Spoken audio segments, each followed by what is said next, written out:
Welcome to exams with MS YouTube channel. और आज की इस वीडियो में हम लोग देखने वाले हैं 4 अप्रैल 2022 बायोलॉजी क्लास 12th का दोस्तों पेपर यहाँ पर आ चुका है, चैनल पर उपलब्ध होने वाला है ये वीडियो। तो 2022 का यहाँ पर पेपर आपको जीव विज्ञान बायोलॉजी का 12th में क्या क्वेश्चन पूछे गए हैं, हिंदी मीडियम के लिए मैंने ये वीडियो बनाया है। इंग्लिश मीडियम के भी क्वेश्चन मैं दूंगा, लेकिन पहले हिंदी मीडियम वाले करा देते हैं क्वेश्चन सभी एक साथ जो हिंदी में क्वेश्चन पूछे गए। बस प्रॉब्लम यहाँ पर थोड़ी सी ये होती है बायोलॉजी में, जो हिंदी के शब्द होते हैं वो बहुत ही कठिन से लगते हैं मुझे।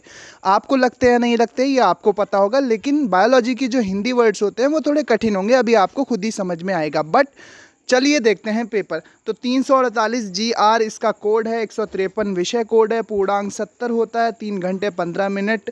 ठीक है, सभी प्रश्न अनिवार्य हैं और यहाँ पर आपको सभी निर्देश अच्छे से पढ़ लेने हैं।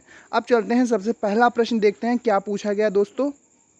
सबसे पहला प्रश्न है, बहुविकल्पीय प्रश्न आया है कि भ्रूण पोष में जो कोशिकाएं होती हैं वो कैसी होती हैं, अगुणित, द्विगुणित, त्रिगुणित या फिर चौगुणित। यहाँ पर दोस्तों मैं सॉल्व नहीं करूँगा फिलहाल, लेकिन जो क्वेश्चंस आएंगे मुझको उनको मैं बताता चलूँगा, उनका मैं ओवरव्यू दूंगा। इसका पूरा सॉल्यूशन आपको जल्द ही चैनल पर उपलब्ध हो जाएगा एक और वीडियो में। तो दूसरा क्वेश्चन है, मेंडल के एक संकर क्रास में लंबे और बौने पौधों का फिनोटाइप था दोस्तों 3:1। ऑप्शन नंबर पहला करेक्ट है। इसके बाद यहाँ पर आप देख सकते हैं कि टाइफाइड, यहाँ पर पूछा गया है टाइफाइड रोग जनक का नाम क्या है। तो टाइफाइड रोग जनक का नाम दोस्तों सैल्मोनेला टाइफी जो बैक्टीरिया होता है वो टाइफाइड करता है। तो ऑप्शन नंबर सेकंड करेक्ट है, सैल्मोनेला। 4 ऑप्शन थे, एस्केरिस था, सैल्मोनेला था, प्लाज्मोडियम अमीबा। तो ऑप्शन नंबर कौन सा करेक्ट है, दूसरा सैल्मोनेला। नेक्स्ट क्वेश्चन हमारे पास, निम्नलिखित में से कौन सा लक्षण मरुस्थलीय पौधों का नहीं है। पत्तों पर मोटी उपत्वचा होती है, जी हाँ होती है। रंध्र गहरे गर्त में व्यवस्थित होते हैं। पत्तियों का कार्य तना करने लगता है। पत्तियों पर रंध्र दोनों सतह पर बराबर संख्या में पाए जाते हैं। तो ऑप्शन यहाँ पर मुझे करेक्ट नहीं मालूम है, आप देख लेना अच्छे से, मरुस्थलीय पौधों का कौन सा लक्षण नहीं। तो ये पूछा गया था क्वेश्चन। इसके बाद क्वेश्चन नंबर 2 आप यहाँ पर देख पा रहे होंगे, 2 नंबर का क्वेश्चन है ये, 1 नंबर का जो क्वेश्चन है, निश्चित उत्तरीय प्रश्न आपको यहाँ पर देना है। तो यहाँ पर सबसे पहला प्रश्न है, यदि किसी पौधे के परागकण में क्रोमोसोम्स की संख्या 21 है तो उसके अंड कोशिका और युग्मनज कोशिका में क्रोमोसोम्स की संख्या कितनी होगी।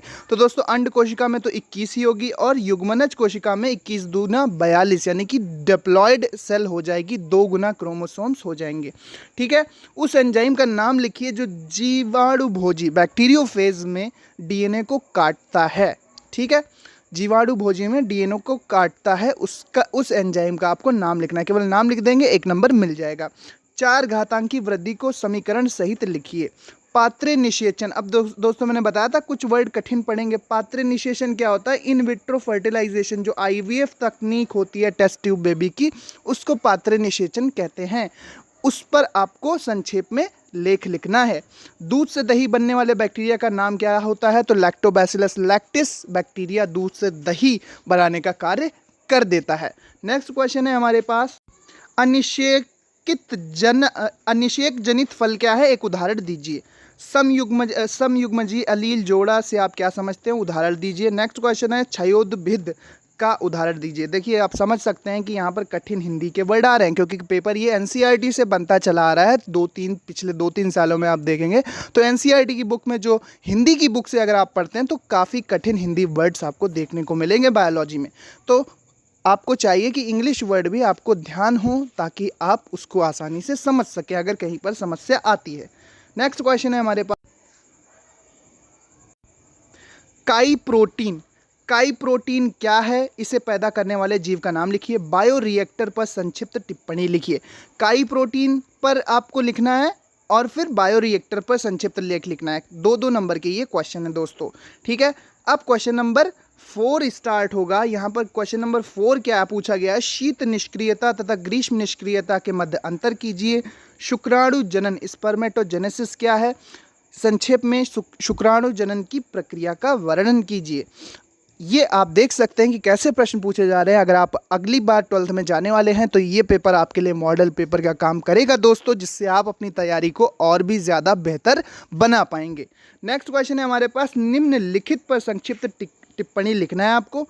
अपूर्ण प्रभाविता, ठीक है, अपूर्ण प्रभाविता और टीकाकरण, वैक्सीनेशन पर और अपूर्ण प्रभाविता, इनकम्प्लीट डोमिनेंस पर आपको टिप्पणी लिखनी है। नेक्स्ट क्वेश्चन है हमारे पास, मानव के स्त्री जनन तंत्र का नामांकित चित्र बनाइए। ये क्वेश्चन 3 नंबर में आपको देखने को मिला है। अगली बार भी आप इसी तरह के क्वेश्चन तैयार कर सकते हैं। अब देखते हैं दोस्तों क्वेश्चन नंबर 5। तो क्वेश्चन नंबर 5 में पूछा गया है, मेंडल पर संक्षिप्त टिप्पणी लिखे। मेंडल के नियम पर नहीं दोस्तों, मेंडल पर संक्षिप्त टिप्पणी लिखनी है कि मेंडल कौन थे, कहाँ रहते थे, कहाँ पे उनका जन्म हुआ और उन्होंने क्या कार्य किए। ठीक है, ये तो आप सब जानते ही हैं मेंडल के बारे में। सक्रिय प्रतिरक्षा और निष्क्रिय प्रतिरक्षा में उदाहरण देते हुए विभेद करना है आपको। एक्टिव इम्यूनिटी और पैसिव इम्यूनिटी में आपको उदाहरण भी देना है और इसके मध्य अंतर भी बताना है। इसके बाद संक्षिप्त टिप्पणी 1.5 नंबर में 1 से 1/2 नंबर में जो 2 क्वेश्चन आए हैं, अंतरजातीय स्पर्धा और सिंड्रोम, ये सारे क्वेश्चन आपके एनसीईआरटी की बुक से आए हुए हैं। आपको ये क्वेश्चन बैंक में भी मिल गए होंगे जो कि एनसीईआरटी बेस्ड हैं। लेकिन अगर आप कोई कन्वेंशनल बुक पढ़ रहे हैं जो कि एनसीईआरटी से मैच नहीं करती है तो वहाँ पर ये क्वेश्चन आपको ढूंढने में कठिनाई हो सकती है। अगला क्वेश्चन है हमारे पास, पारिस्थितिकीय विविधता एवं आनुवंशिक विविधता में अंतर कीजिए। ठीक है, तो ये क्वेश्चन आप देख सकते हैं 3 नंबर में पूछा गया। अब क्वेश्चन नंबर 6 है, यहाँ पर भी आपको 1.5 नंबर के 2 क्वेश्चन पूछे गए हैं। प्लेसेंटा और पौधों में गुरु बीजाणु जनन पर आपको टिप्पणी लिखनी है।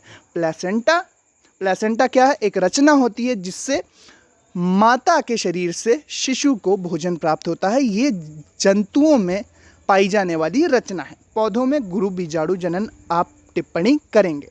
नेक्स्ट क्वेश्चन है हमारे पास, आरएनए डीएनए, बच्चों का खेल। आरएनए डीएनए आता ही आता है, आपको तैयार रखना चाहिए हमेशा। सहोपकारिता क्या है? उदाहरण देकर व्याख्या करनी है। सहोपकारिता क्या है? उदाहरण देकर आपको व्याख्या करनी है। डीएनए आरएनए पूछा ही गया है।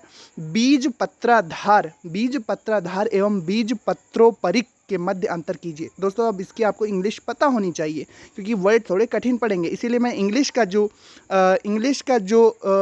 वर्जन होगा उसको भी मैं जल्दी ही अपलोड करूंगा क्योंकि स्टूडेंट इंग्लिश का भी पेपर मांगते हैं।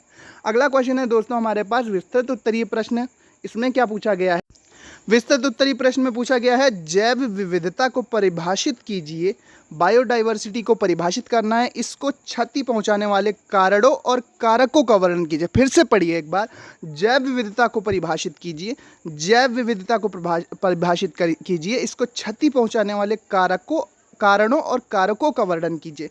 जैव विविधता के संरक्षण के लिए हम क्या कर सकते हैं? 5 नंबर का क्वेश्चन है, कोई ज़्यादा कठिन क्वेश्चन नहीं है, आप आसानी से इसको कर सकते हैं। अगर नहीं आता आपको जैव विविधता तो अथवा में आपको एक विकल्प मिला है, आवृतबीजी पौधों में निषेचन कैसे होता है, फर्टिलाइजेशन कैसे होता है, पश्च निषेचन संरचनाओं एवं घटनाओं की व्याख्या करनी है आपको। नेक्स्ट क्वेश्चन दोस्तों, यहाँ पर क्वेश्चन नंबर 8 आपको देखने को मिलता है। यहाँ पर है, निम्न में से किन्हीं 2 पर आपको टिप्पणी लिखनी है। 2.5 नंबर के क्वेश्चन है, तो यहाँ पर 2 पर टिप्पणी लिखनी है, 4 दिए हैं। सेंट्रल डोगमा पर लिख सकते हैं, चिकित्सीय सगर्भता समापन, पुनर्योगज प्रोटीन और आर्तव चक्र पर आप टिप्पणी लिख सकते हैं दोस्तों। इसके बाद हम देखते हैं क्वेश्चन नंबर, हाँ अगर आपको ये टिप्पणियाँ नहीं आती हैं, ये कठिन आपको प्रतीत होता है तो फिर आप अथवा में एक आपको विकल्प मिलता है, मेंडल के स्वतंत्र अपव्यूहन नियम का वर्णन कीजिए। तो मेंडल के स्वतंत्र अपव्यूहन नियम का भी आप वर्णन कर सकते हैं, आपको 5 नंबर दे दिए जाएंगे। नेक्स्ट क्वेश्चन है हमारे पास क्वेश्चन नंबर 9, ये भी विस्तृत उत्तरीय प्रश्न है। 5 नंबर में निम्न पर टिप्पणी लिखनी है। मनुष्य में लिंग निर्धारण, सेक्स डिटर्मिनेशन इन ह्यूमंस और परिवार नियोजन। हर साल आता है परिवार नियोजन, अभी से तैयार करके रख लो, अगले बार बोर्ड में आपको देखने को मिल सकता है। अगर आपको ये टिप्पणियाँ नहीं आती हैं तो अथवा में आपको एक क्वेश्चन मिल जाएगा दोस्तों, व्यसन क्या है? जो धूम्रपान नशा होता है उसको व्यसन कहते हैं। किशोरावस्था में बढ़ते व्यसनों के कुप्रभाव क्या हैं, बुरे प्रभाव क्या हैं, उसके रोकथाम के लिए हमें एक टिप्पणी लिखनी है दोस्तों। तो ये भी 5 नंबर का क्वेश्चन आप कर सकते हैं अगर आपको ये टिप्पणियाँ समझ में नहीं आती हैं या आप नहीं कर सकते।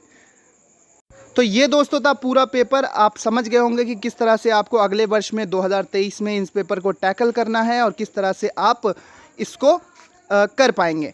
सो दोस्तों मिलते हैं अपने नेक्स्ट वीडियो में। उम्मीद करती हैं वीडियो पसंद आई होगी। Thanks for watching and listening me दोस्तों, and good luck for your future. English का भी जो पेपर है उसको भी जल्द ही अपलोड कर दिया जाएगा, ठीक है। So guys thanks for watching. अगले एग्जामिनेशन के लिए आपको बहुत बहुत शुभकामनाएं।